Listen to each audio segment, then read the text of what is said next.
Welcome back to A Celtic State of Mind. I'm Paul John Dykes. On this episode, I will be speaking to Kevin McKenna.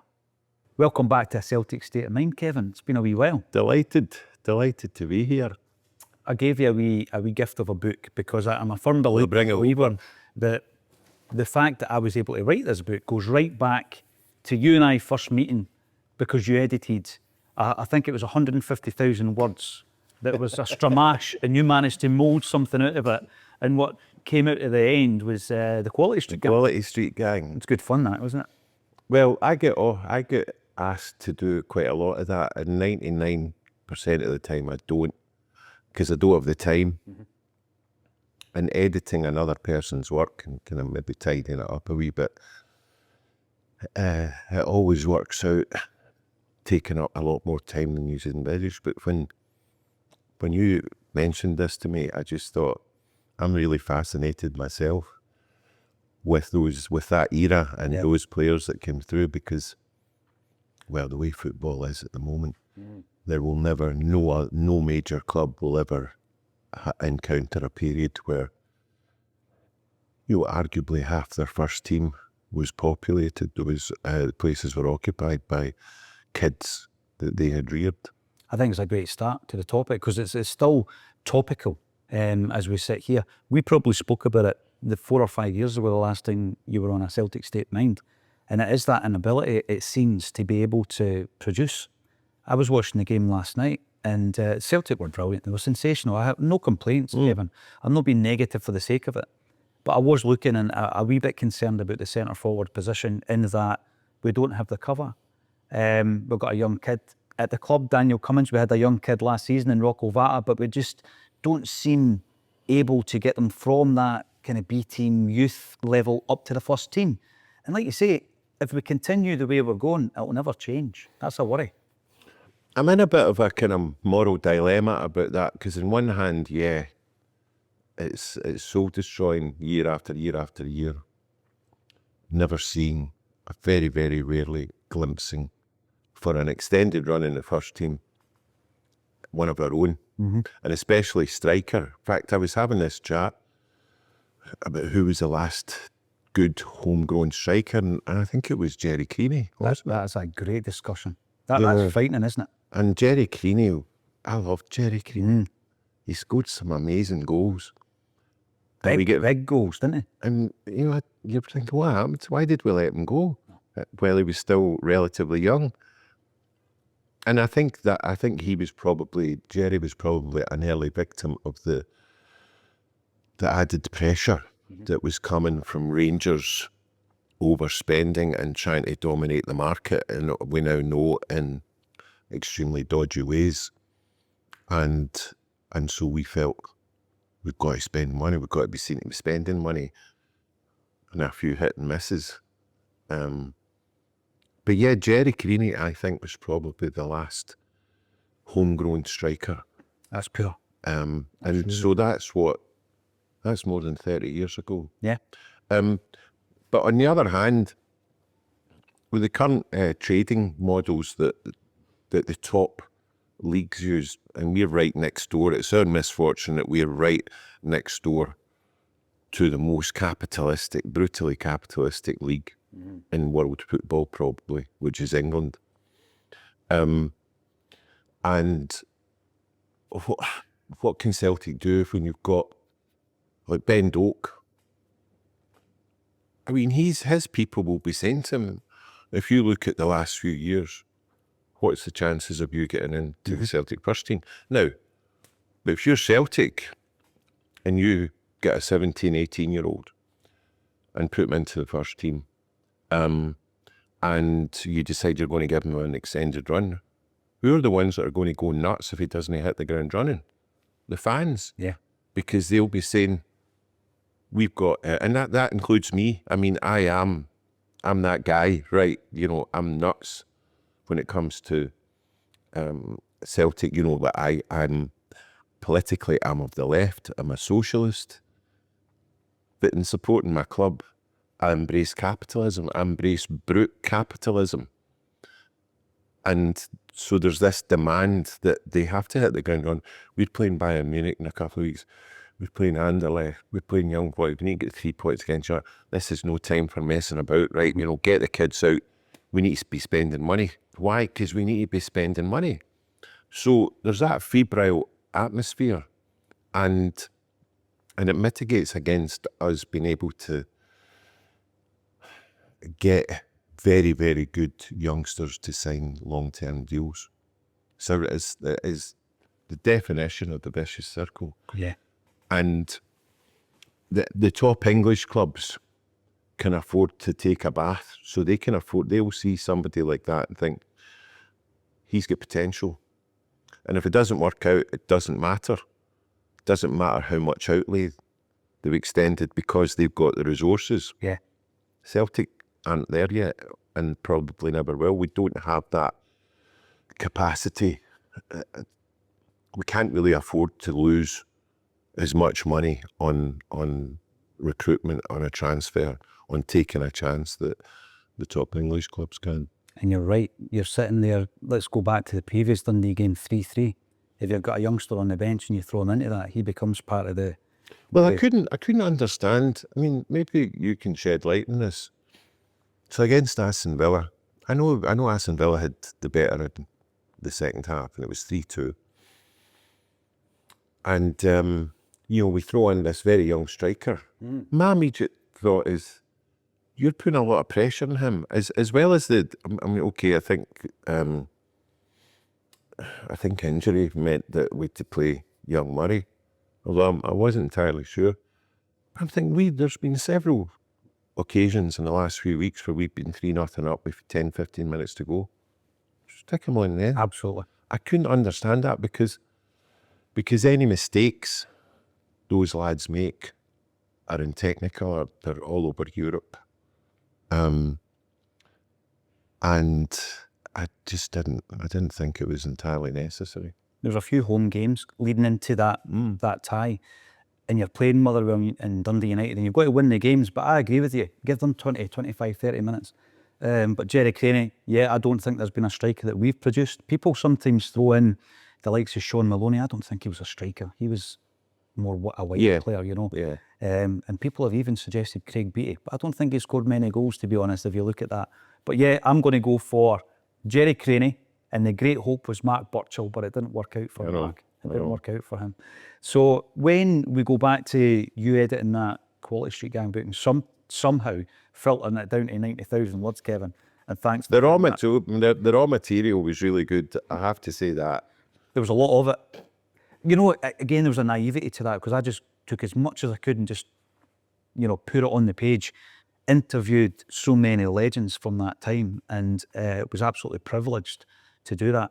When you were back in the day working for the Celtic View, was there ever that moment for you? Did you ever feel, wow, I'm interviewing, you know, so let's say Paul McStay, or were you the ultimate professional? Because it's hard sometimes not to be a fan. Well, I was just out of uni, more or less. Total fan, but I mean, I loved Paul McStay. See, I was completely starry-eyed. There wasn't much kind of professional detachment. I mean, I was in my early 20s, so yeah. You can't. Why not? Because then you've got that passion, haven't you, for your writing and for your job. Well, I mean, again, in the 80s and the 90s, it's probably the last time you knew that a majority of the team had been fans. And I'm not saying that you have to be a card-carrying Celtic fan, you know, to have got into the team, because we had some good young Scots who weren't Celtic supporters, but they got it because they grew up in the environment. I suppose the last one of them was Scott Brown. You know, got it immediately. You know, I was at the game for him and Neil Lennon. We're scrapping away in the midfield. So he knew from playing against us in very intense circumstances what Celtic was all about. Yeah, and again, I think that touches on the youth development aspect, because if a player, even if he wasn't brought up a Celtic fan, if he's been at the club for 10 years before he makes his debut, he knows what this club's all about. You know, rather than bringing guys sometimes for big money who just never get it. and their sometimes failures. If you look at the media of your Celtic View days compared to fast forward to 2025 and what media looks like now, I find it intriguing because it's so fast moving. And we're in a scenario now where you can write a blog for the Celtic Way, you can go on a podcast with our old pal Tony Haggerty on the Celtic Way. If you've got a device like this sitting in front of me, you can do that.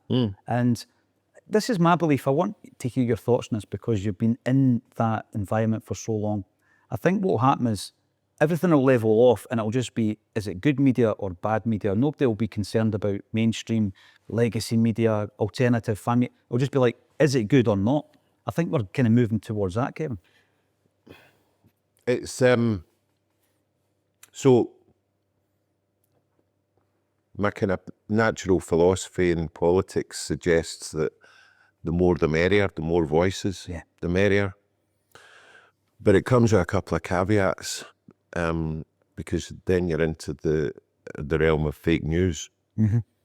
And anybody who's even cast any glances across the Atlantic at American politics, where this has been an issue for several years. But if and I've been caught out with this a few times, and I've been in this game for 40 odd years. So on Twitter X, the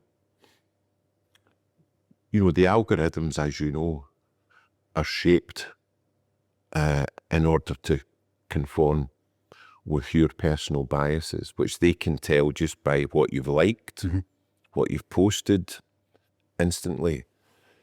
And so you have to kind of remind yourself that something that pops up in your Twitter feed that you like the sentiments in that 10-word heading. And it can be quite a kind of contentious issue.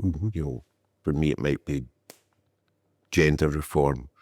It might be the rise of Reform UK. It might be the rise of the hard right. It might be the collapse of the Labour Party, the disappointment of the SNP, the disappointment to me personally of the Labour Party under Starmer. Then you have to ask yourself a question: where's this coming from? Who's saying this? All right, it looks quite a responsible source. But how is it? Who's that? Do I know that writer? What is that writer? What's their history? Who follows them? Who do they follow? And then and only then you think, all right, it's safe to retweet that. But quite a lot of times it's not, because it might just get you in a certain mood, and you're thinking, aye, it's about time that was said. Bang, retweet. Can you get it back? I mean, I know you can cancel it a few minutes later, but it's there. And in terms of football, it's even more of a Wild West. And there are all sorts of claims being made. So, for instance, I'm sure I saw somebody a few weeks ago. No, in fact, it was after the Aston Villa game that Peter Lawwell, Brendan Rodgers had deliberately put on those two kids as I get it right up to Lawwell to show them, to put pressure on the board, but especially Lawwell to get the finger out and get a couple of replacements in what was left of the January transfer window. That's become, I've heard that a few times now. There's absolutely no basis. I mean, it's an interesting theory that you can have down the pub. But I couldn't go into print with that. If I was a football reporter, it's a very attractive theory. It's got a degree of plausibility, but I can't go into print with that. In fact, because of just basic journalistic ethics, even if I was with a publication that didn't have, such strict requirements for honesty and integrity, I still couldn't, because I just don't know if that's true or not. I mean, you could put a question mark and say, oh, do you think he did this? Yeah, that's the question. But then it's unfiltered. It's like you say, who's monitoring it? And then if you set up an independent platform and it's been run by one individual, then no one is. No one's filtering that or editing that or checking it even for the legal aspect of it, Kevin. So it becomes the Wild West. I think we're there. I think that's where we are right now. I love and embrace new media. I watch every single day whilst I'm working content creators, not all football related. And in fact, probably the minority of them are football related, to try and get an idea of where it's going. And it's quite exciting. I think AI is going to have a massive, it already is, having a massive impact. I think a lot of news sources, because they see it as a cheap option, don't they?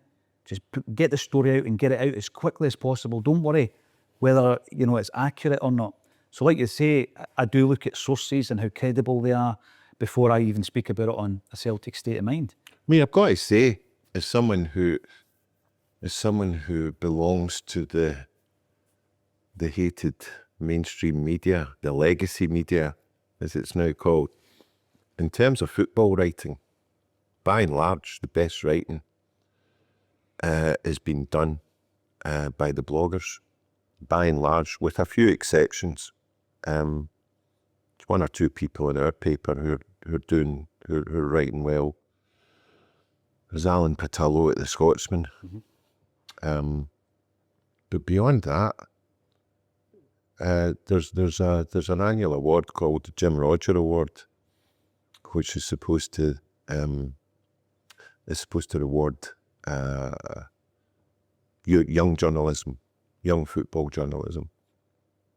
So it's had to be every couple of years the threshold gets raised, so it's now anybody under the age of 35. Right.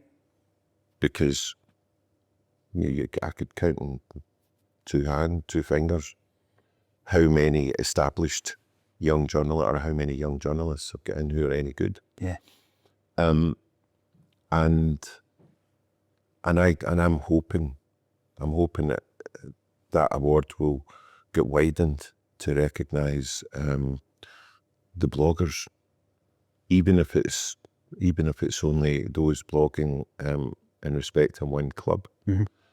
But there's plenty of others, and I've got to say, I just have to be honest here, that's I find the football writing, the quality of analysis better amongst them. I mean, there's a couple of the guys, and you've got some of these guys as well, who do the breakdown, the analytics, the XG, is that what you call?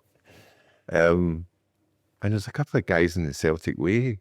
There's a couple of guys you've got, and it's a science. So my initial instinct is, I'm not interested, just get the boy out of the box. You just get skillful players, have a half-decent manager, we'll find a way through. Yeah. But the more I began to kind of get into this, it's almost like, deciding I'm going to get good at crosswords or Sudoku. And it becomes quite compulsive. And it's fascinating. And the sharpest work has been done by independent bloggers. It's just a fact. What I find interesting is Al Morrison, who does a lot of the data stuff, he actually took a look back and he analysed Lisbon. He analysed the game. I missed that. And it's like, who actually didn't play well? Because folklore will tell us that they all played well. They all got a 10 out of 10. But he thought, right, I'm going to go back and do that. And I think he's going to do more games in the future. And I find that absolutely intriguing. That's a belter of an idea. Because I want to do the Feyenoord one. Oh dear. Because I want an explanation from a serious professional as to why How did that happen? How that came about. Was it because the kind of accepted narrative is that we were just dead complacent. We didn't take them seriously enough. And I've thought, no, that's too simplistic. Feyenoord were actually just a very, very good team. Did we lose the midfield battle? You look at all these things in Ireland. I think that needs to. He needs to do the 3 European finals, doesn't he? Yeah. Lisbon, Seville, Milan. And when we're talking about Europe, I ask this of anybody who might have an interest in it or have some influence in the media. Does anybody know if the full, unexpurgated, unedited 90-minute minutes of the 2 Leeds United games exists? It must exist. Because the most I've seen is 4 or 5 minutes. Yeah. A few weeks ago, I caught some footage from Elland Road, which was it was good 5 or 6 minutes. But the 90 minutes. It'll be in a dusty loft somewhere, Kevin. Because as you know, we archive. And what I found doing the first book, I just think, you know, they'll open a room, there's all the images from the 70s and the 60s of this, but it's not like that, is it? And nothing's categorised or digitised, so there'll be footage, and people might not even know how important that footage is. I remember talking about the Leeds game and the Quality Street game, seeing a clip of Connolly's movement in that game, and he plays a part, he takes the ball in the centre circle, out the sky, brings it down, takes on a player and dinks something into Lennox. And you think to yourself, in this day and age, that's called world class, what he did. In a European Cup semi-final. I would love to know. What else was it we spoke about? There was a programme that evaded you, an away programme in Europe, wasn't it? Was it Batumi? Aye. You got it yet? I got it. Did you? Yeah, eventually got it. Brilliant. You were searching for that for years, weren't you? But these are the things that anoraks like myself, I do wonder. A pal of mine told me that at some point in his youth, his dad, who was a videographer, a cameraman, photographer, showed him footage of the 1970 European Cup final in colour. So when the final guys, and because I think he was involved in this project over there and filming it, I don't know who it would have been for, probably the BBC, and he showed him it. He says, I remember watching it, I remember the vivid colours of the Feyenoord kits. And then the Feyenoord guys came over here to celebrate their 50th anniversary of Milan. And I told them that, and honestly, they would have paid anything for it. But where is that footage? Where do these things go, you know? It's like these match-worn jerseys. If it wasn't for Neely Mockin having the foresight to put all these in a cupboard, that book wouldn't exist either. But, you know, when I'm looking through that, and the commercialisation even of the jersey and the C.R. Smith and all this kind of stuff, when we come up to the present day where Celtic are, and you look at, you know, year on year when we release the financials and all that, you think, wow. In terms of a Scottish club, punching way above your weight and all that, but we still find things to complain about and weaknesses within the club. And your old pal David Lowe was on last week talking about you know, stadium redevelopment, the club maybe being vulnerable to a rogue takeover. What is European progress? Do we really want it? Do we want Rangers to be closer than they currently are? What's your biggest concerns now with the football club? Well, first of all, I'm not. I'm not in agreement with this groundswell of opinion about the January transfer window, which is that, yeah, again, Celtic had an opportunity to capitalise from a position of power, didn't do it because of complacency, because of Peter Lawwell's attitude to money. And I'm thinking, I don't get it. I don't agree with that. I know that it's been compared unfavourably to a couple of years ago, or the two January transfer windows under Ange Postecoglou. The fact is that there we were, you know, in a very, very, well, a far tighter league race. Yeah. But also, if you look at, we've scored 73 goals in the league. That's just that short of 3 a game. We're on course to get more than 100 goals. There's 4 players who are in double figures already. You get Maida's in 18, I think. Kuhn's in 17. I think he does just go over the threshold, despite not having played all that often until 2 weeks ago. McGregor's just outside that bracket.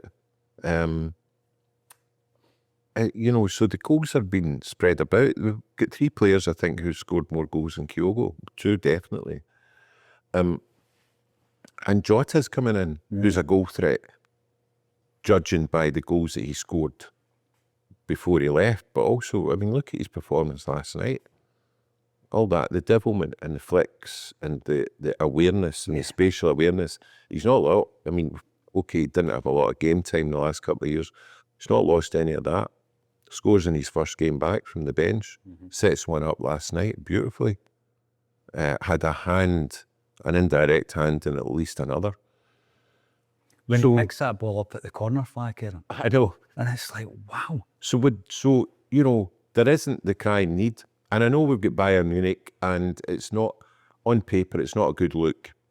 You sell your number one striker 2 weeks before the biggest game in years, except it's not the biggest game in years. If we'd been playing Lille or Sparta Prague or Aston Villa in this playoff round, it's a bigger game. The fact is that we're playing against Bayern Munich, who are one of the, probably, arguably the top 5 football clubs on the entire, in the entire world. Now, I'm glad we got them rather than Real Madrid, because those games against Real Madrid, Celtic played at the very best. You know, they gave everything. They played at the very best. They played at a level that was as good as it had to be to have even a sniff. And we still get beaten 8-1 in aggregate, albeit the referee in the second leg, you know, it was just, you know, it was a couple of decisions that were bad. But the fact is, we were playing at our best, and they still wiped the floor with us. And I'm not having any of the fabled first 55 minutes, right? If the floodlights hadn't gotten made as eyes, Kevin. But Bayern Munich, we played well against them at Parkhead. We're beaten 2-1. And we were actually better than the 3-0 scoreline suggests in the second leg in Munich. But nevertheless, you know, it's a mammoth task to overcome them.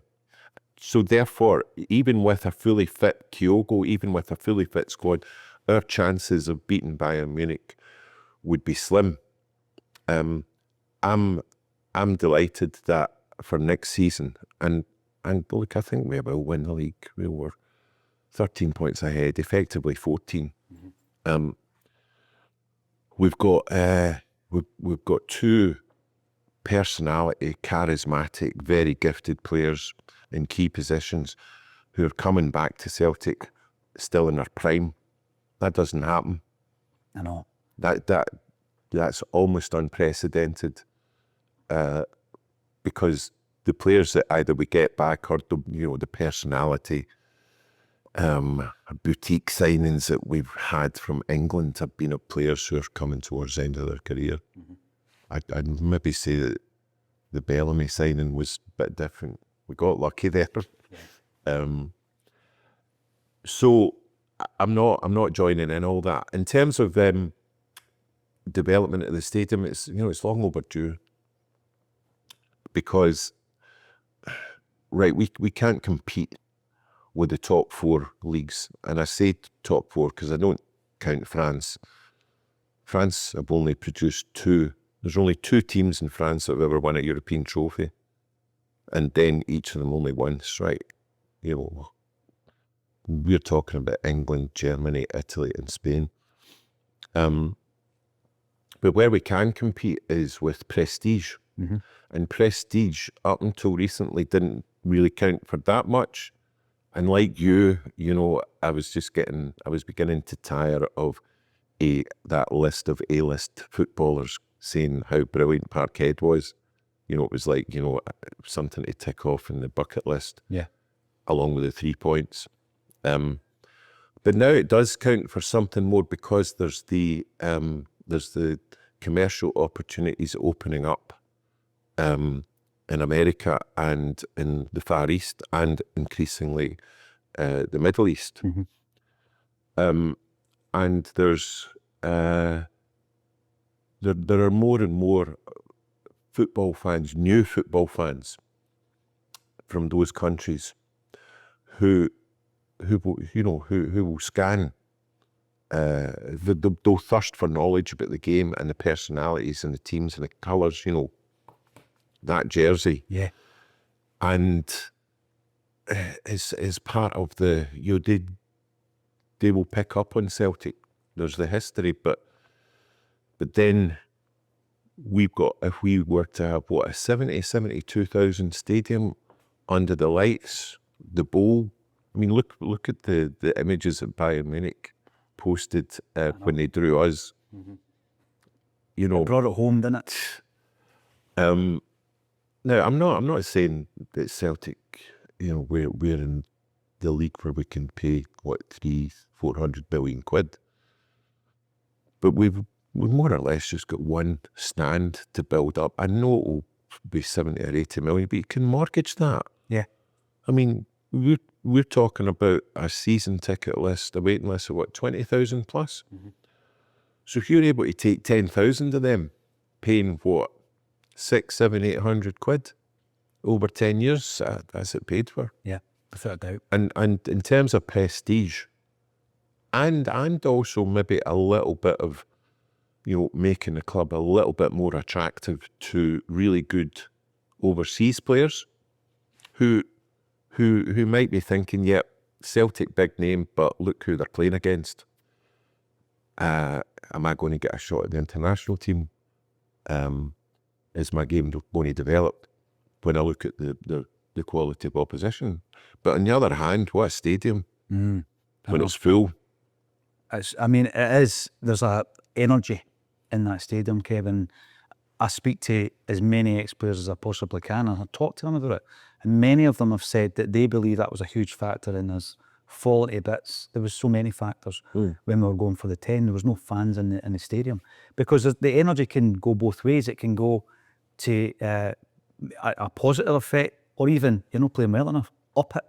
And a big part of that energy in recent times, I mean, back in the day when my old fella was taking me to the games, the jungle, you know, that's where it was at. That was like the old school, and people talk about it in such a romantic fashion. And you think back to it, the smells and the things you've seen, and the element that you found in the jungle, where it was really like the hardcore. A great point was made to me just a few weeks ago. That old school kind of element is part of what the ultras are all about, and they definitely inject an incredible energy and atmosphere with the tifos and the colour and the pyro. By the way, the green backline isn't pyro, but it's very similar to the effect. And I'm often asked about this because there's almost like two trains of thought, good and bad. The ultras are great or the ultras are terrible. And I don't believe that they're terrible. I think that when it comes to the pyro, and obviously it's going to be a talking point when we finally get a decision on what happens with the away leg, with regards to pyros, etc. There needs to be engagement, I think. I think if they're going to use pyro, let's discuss how we can do it safely. I think that the club has got, I believe, one SLO, and we've got a disability SLO. Why not have a number of ultra SLOs who are actually in there? They know all the guys, and we engage with them, Kevin, because it's a great part of the experience now. Well, the other thing is that Celtic have always had ultras. You know, Celtic have had ultras going back almost since we were founded. You know, with the break clubs, stories were written about them. It's not that they were feared, but you know, they came from very downtrodden parts of Glasgow and North Lanarkshire, and they were vivid, and they were supporting. I mean, even the concept of team sport then wasn't widely known of like football tribalism. I mean, okay, I mean, I suppose rugby had been going, so you'd support your country. In England, they had, you know, cricket playing Australia. But club adherence to a club was fairly alien. And then when football got established, the kind of fervour of that section of the support that went in the break clubs with the colours, with the flag of Ireland, singing the songs, the cultural, the religious, the political. You know, when people say, you know, keep politics out of football, I know what they're saying, but the fact is, Celtic are probably the most political club out with, you know, along with maybe Barcelona. But, you know, without politics, Celtic wouldn't have been founded. It's as simple as that. Yeah. Politics, nationalism, ethnicity is woven in to the DNA of Celtic. You can no more say, you know, let's take politics out of Celtic than get them to start playing in, you know, multicoloured jerseys and take away the hoops. So the ultras have always been there, and I agree with you. I mean, sometimes they drive me nuts. I mean, you know, sometimes I get the impression they think we're all here to see them, and that the football's the kind of supporting act to the Green Brigade. And then you see them and you just think, oh, God love them, you know. That was me. Yeah. Can't about the jungle. You know, some of their stuff on, you know, Palestine, you know, made me annoyed just because I know quite a lot of the Jewish people in the city. But yeah, so it's that divide, like, to what extent, where's the dividing line where being pro-Palestinian ends and anti-Semitism begins. However, it's completely of a piece with Celtic's politics going over a century. And by and large, you know, what are you going to do? Get rid of them? Yeah, that's where we all were. Yeah, they do absolutely drive me nuts. I think But I there's a love fear. Yeah, you love them. Yeah, absolutely. Like your kid behaving badly, but you love them. I think there's always a fear when people get organised, Kevin. There's a fear in society when, like, even, you know, criminal groups get organised. But back in the 80s, it was hooligans, which obviously there's a distinction between that and the ultra groups. But the ultra groups are incredibly uniform in their kind of like approach to things, and they're organised. And I think not only does that create a fear at the club level, it also creates a fear with the authorities, because I think the authorities are just treating them like hooligans, and that's wrong as well. I mean, anything can happen in a boozer, regardless of whether or not you're there on your own with a supporters club or as part of an ultra group. You know, that there's trouble. There's always been trouble. You read the newspapers following the days of the 7-1 game, and the report on the arrests at the foot. It's always happened. But yeah, I think the ultras, we need to embrace them. We need to engage with them so that there's more of a relationship between the hierarchy at Celtic and this group that are very, very influential. Do you think that's possible? Are we doing enough of that? I think it should happen. But no, we're probably not doing enough. Apart from anything else, these young people are all over social media. They've got an expertise in social media marketing that would shame 6-figure salaried marketing managers in some of the top companies. And then not just at Celtic, but, you know, other clubs as well. They know how to get messages out internationally. They know how to edit content. They know how to filter it so that it goes out in its best possible form. They know how to add drama, depth, colour, vibrancy to, you know, these little 2, 3, 4 minute videos that go out globally, and the imagery of, you know, the smoke, the colours, the noise, the stadium, that's going round the world, and it's featuring. You'll have seen over the last few years, you know, these lists of like the best sporting clubs, or, you know, the most vibrant fans, or the best atmosphere to play in, which you'll see popping up on Twitter and take advantage of people like me, right, because of my algorithms. And Celtic appear in these, and a lot of that, I would say, I mean, somebody at the club might say I'm talking nonsense, but I don't think I am. I would say a lot of that is down to this free marketing, this kind of street marketing that young supporters in our ultras in the Green Brigade are getting out on a global stage to the right people, to influencers in other countries. And influencers are another, you know, you're an influencer. It's part and parcel of the overall marketing. But, you know, football is the last bastion. Modern football at the top level was the last bastion of pure capitalism. And the last thing that pure capitalists want is to widen the profit base.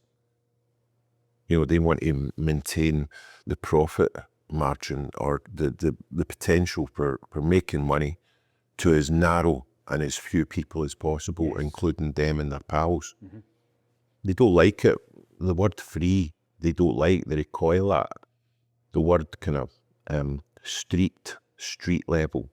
They don't like, and they'll spend a lot of money pretending to their customers that they've also got the street smarts and that they're also at a street level when they're not. It's all been contrived and controlled. So yeah, the power brokers, one's entrusted with bringing in a lot of money and making more money for them, and nobody else don't like it when you've got untutored, allegedly unqualified people making excellent content. And you'll find a way of silencing them. Apparently uneducated, there's an instinct, I think, that these people have, Kevin, at street level, where you're right, they're untrained. They don't have the degree in marketing, but they've got this instinct about how things work. Oh, They're they're all smart. ahead of the curve, aren't they? I mean, I was at an influencer event a couple of years ago. I knew next to nothing about the world of influencers and what was fueling it. And I just saw a billboard going down Mary Hill Road of all places, saying that the first ever Scottish Influencers National Awards was taking place at a hotel in Glasgow, and I thought, I've got to get along to that. And it was great. It was just uplifting. Now, to people of my generation and, you know, the kind of voices that proliferate on the legacy media, influencers, they like to portray, or had liked to portray influencers as shallow, making a quick buck, you know, something insubstantial, and it was like a kind of a bad commentary on the state of society and how here today and gone tomorrow. All I could see was some amazing young people putting in a lot of hard graft with some ingenious and radical ideas, and being able to do it for themselves, because like the traditional means of getting ahead, like universities, professional qualifications were closed off to them because they came from ordinary backgrounds, or, you know, they didn't have enough money to get, you know, their parents to hire a tutor.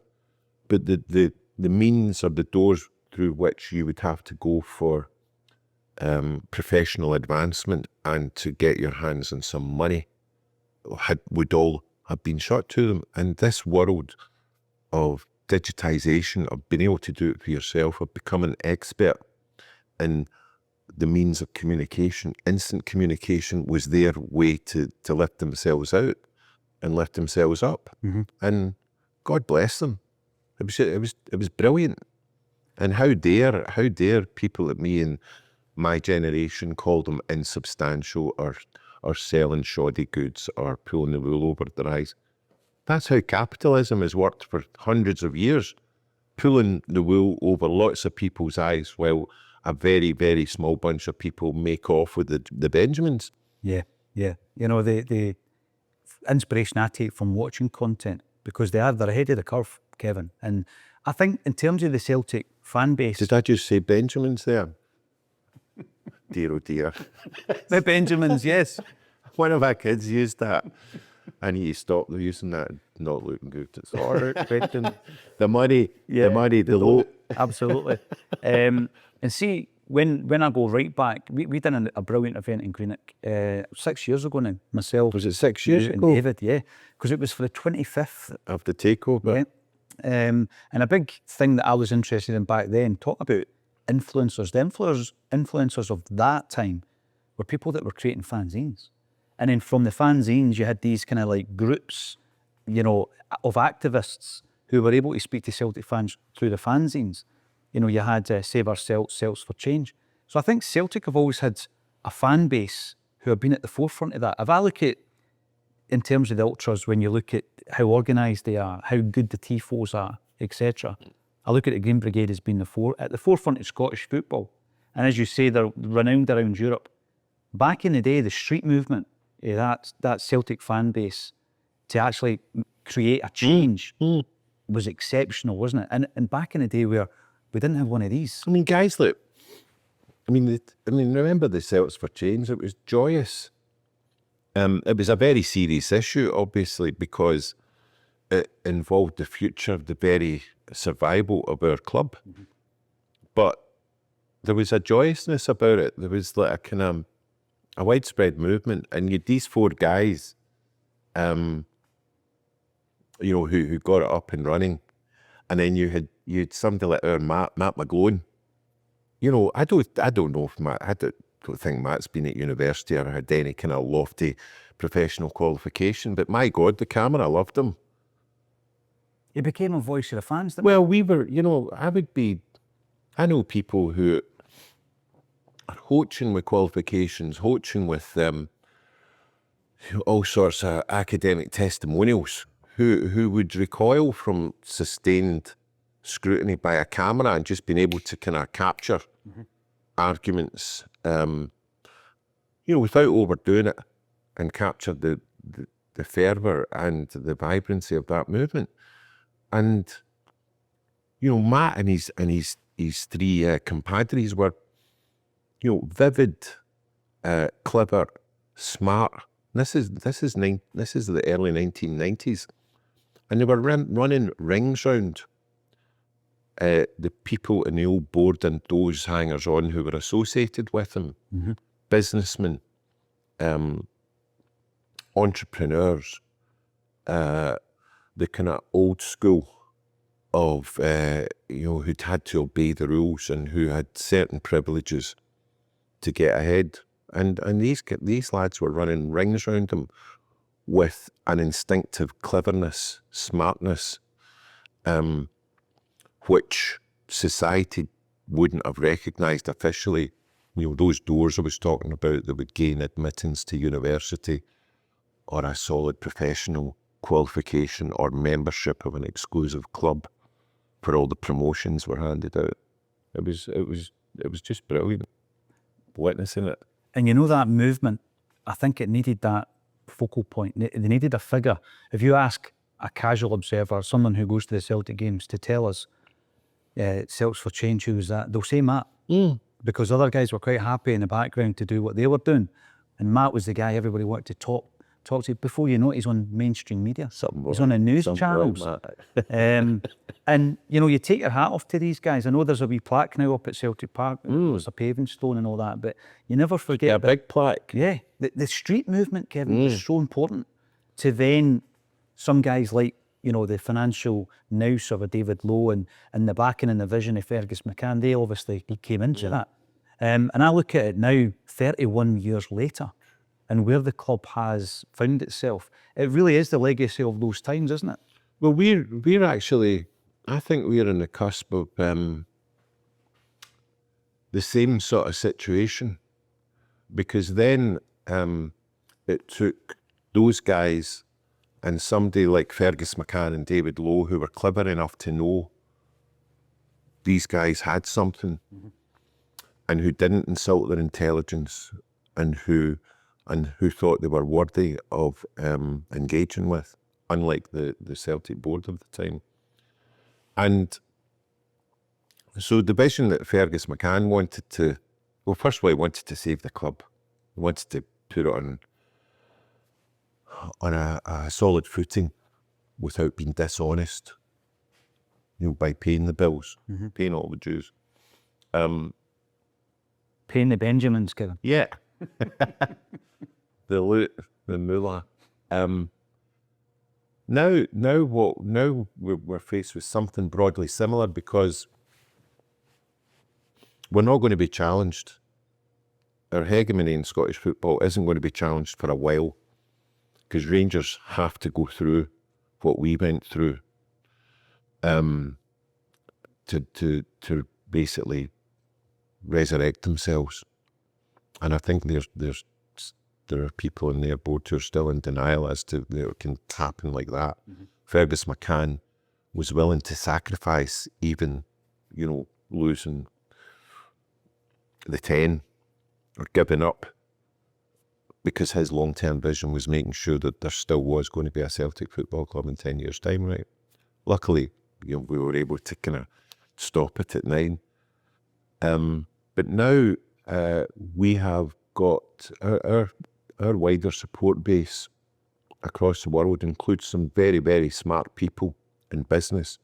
I'm not talking about, you know, people who run a whiskey company, you know, somebody who's done well with a couple of companies who gets invited onto the board because they've been good and they're solid and, you know, they're quite successful. I'm never ever going to, you know, criticise somebody who's done well and who wants to serve the club.